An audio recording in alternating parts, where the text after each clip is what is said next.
Hello friends, कैसे हो? Welcome to my channel cooking with Chaitali. आज हम बनाएंगे दूध का मसाला। ये पौष्टिक भी है और स्वाद से भरपूर भी है। तो चलिए बनाना स्टार्ट करते हैं।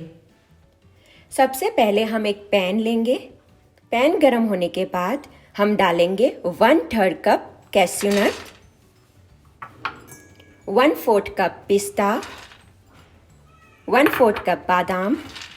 सारी चीज़ों को हम अच्छे से ड्राई रोस्ट कर लेंगे। ड्राई रोस्ट करना बहुत ही ज़रूरी होता है क्योंकि हम ड्राई फ्रूट्स को लंबे समय तक स्टोर करने के लिए हम फ्रीज में रखते हैं, तो उसका मॉइस्चर जो होता है वो सुखाना बहुत ज़रूरी होता है। तो हम यहाँ पे 2 से 3 मिनट तक ड्राई रोस्ट कर लेंगे।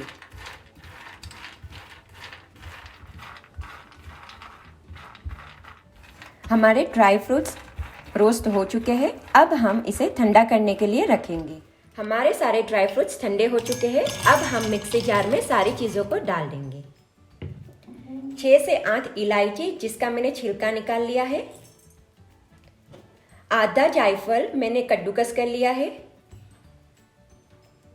2 जावित्री के फूल, ½ टीस्पून सैफरन। हम सारी चीज़ों को ग्राइंड कर लेंगे। हम एक साथ ग्राइंड नहीं करेंगे, हम पल्स पे करेंगे।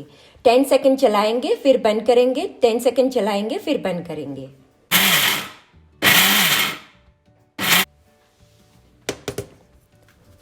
आप देख सकते हो हमारा मसाला बनके तैयार है। हमारा दूध का मसाला बनके तैयार है। अगर आपके बच्चे प्लेन दूध पीना पसंद नहीं करते हैं तो आप ये मसाला जरूर ट्राई करें। आपके बच्चों को बहुत पसंद आएगा। Thank you for watching. नमस्ते, जय श्री कृष्ण।